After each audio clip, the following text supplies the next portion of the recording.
document I was holding. Instead, he stared directly into my eyes, his face freezing as he went completely pale. "You're Charlotte, aren't you?" he whispered, his hand quietly moving toward the security button under his desk. My heart hammered against my ribs like a trapped bird. Just 48 hours earlier, my own parents had locked me in my room and stolen my passport, sneering that a 25-year-old girl belonged at home serving her family, not flying across the world to build a life of her own. They thought they had trapped me forever. They thought missing my flight meant they had won. But as the airport security guards began moving rapidly toward our booth, I realized my parents hadn't just stopped a trip. They had accidentally triggered a massive, international criminal investigation. Follow my story until the end to see how it unfolds and see how far my voice has reached. My name is Charlotte, and at 25 years old, I learned that the people who gave you life can also be the ones trying the hardest to steal it away from you. For 3 agonizing, exhausting years, I didn't have a life. I worked 2 soul-crushing jobs, scraping together every single penny, surviving on instant noodles and pure determination. I was saving to study abroad for my master's degree, my one and only ticket out of a toxic, suffocating household. But the night before my flight, my entire world shattered. I was in my room, carefully packing my bags, when my parents burst through the door. My mother reached straight into my drawer and snatched my passport. I remember the cold fury in her eyes as she sneered, "You're not leaving. Who will cook and clean around here?" Before I could even process the betrayal, my dad stepped forward, his face completely expressionless, and added, "Your sister needs you here." They didn't see a daughter with dreams. They saw free labor. When I tried to grab it back, my dad slammed my door shut and locked it from the outside. I missed my flight. I was trapped in my own home, completely broken. I cried for 3 straight days, staring at the ceiling, listening to them go about their lives down the hall. They thought they had broken my spirit, but beneath the tears, a cold, dangerous survival instinct was waking up. For 3 days, I let them believe they had broken me completely. I made sure they heard me sobbing through the walls, and when my mother unlocked the door to hand me plates of food, I kept my eyes fixed on the floor, refusing to look at her. I played the part of the defeated, submissive daughter perfectly. They wanted a servant who had given up all hope, so that is exactly what I pretended to be. By the 3rd evening, I heard my dad laughing down the hall, telling my mother that I had finally learned my place. My plan was working. Their guard was officially down. What they didn't know was that beneath my mattress lay an old, deactivated smartphone I'd secretly kept as a backup. The house Wi-Fi was still active, and while my parents slept, I used that hidden device to map out my escape. I contacted the local embassy, explained that my passport had been unlawfully confiscated by family members, and coordinated an emergency appointment for the next morning. When the clock struck 4 a.m., the house was entirely silent. Moving like a ghost, I slipped out of bed. I didn't pack a suitcase this time. That would make too much noise.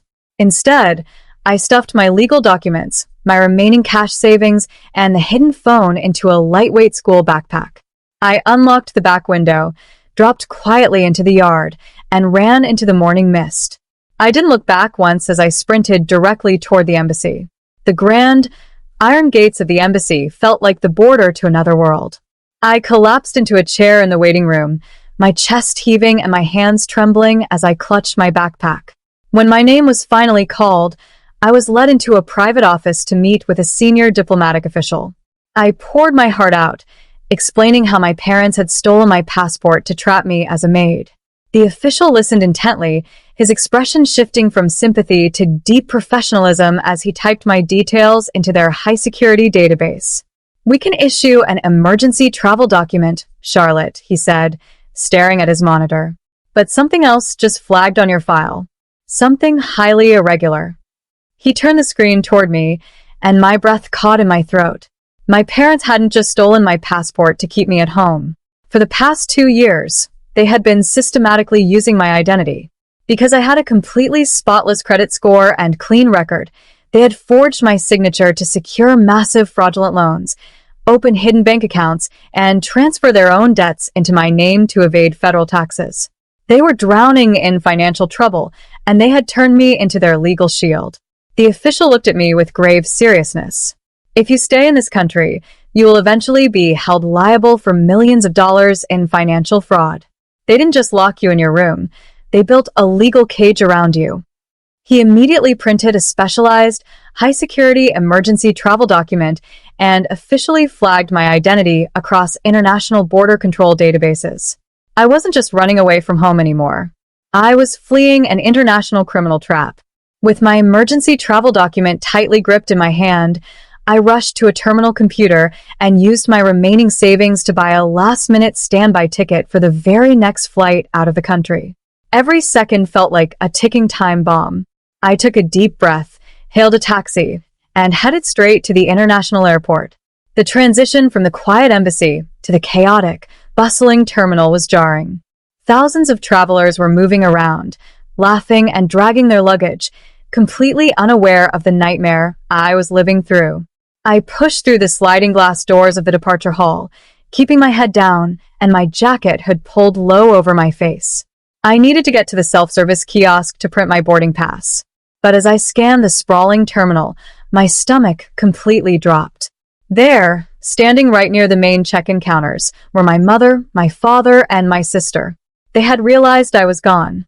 They were pacing frantically, their eyes scanning the crowds with predatory intensity. They knew I had money saved, and they knew exactly which flight I was supposed to take originally. They were trying to intercept me before I could ever reach security. If they caught me here in public, they would create a scene, claim I was mentally unstable, and drag me back to that house. I forced myself to stay calm. Utilizing a massive tour group that was moving toward the baggage claim, I blended into the middle of the crowd, using them as a human shield. I slipped past my father's line of sight by mere inches. I quickly scanned my barcode at a distant kiosk, grabbed my boarding pass, and sprinted directly toward the high-security international customs checkpoint. I handed my emergency travel paper to the border control officer, my heart hammering a frantic rhythm against my ribs. I tried to maintain a calm expression, but my hands were trembling uncontrollably. The officer slid the document into a scanner, his fingers moving across his keyboard with practiced indifference. But the moment my data flashed onto his screen, his entire perimeter shifted. He stopped typing completely.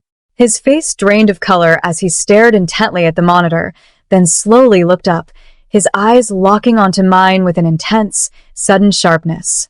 "You're Charlotte, aren't you?" he asked, his voice dropping to a quiet, urgent whisper. Before I could even nod, his hand moved deliberately beneath his desk, pressing a hidden security alert button. Panic surged through me like an electric shock. I thought I was being arrested, thought my parents had somehow won. But the officer leaned forward slightly, keeping his voice incredibly calm.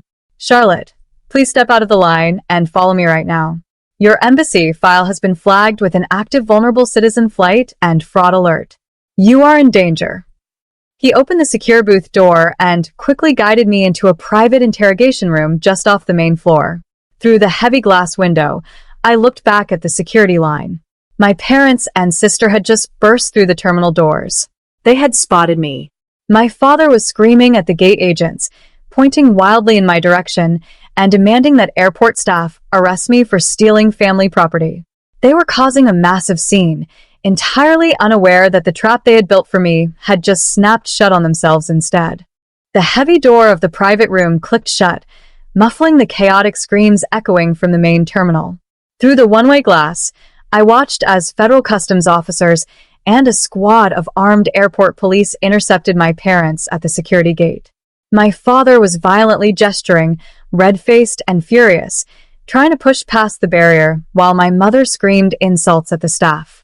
They thought their usual manipulation and public outrage would work here, but they had no idea they had just violated a high-security federal checkpoint. Inside the quiet room, the customs officer turned back to me with a reassuring nod. He picked up his official stamp, pressed it firmly onto my emergency travel document, and handed it back to me. "You are officially cleared to leave, Charlotte," he said softly. "But you might want to watch through the window for just another moment."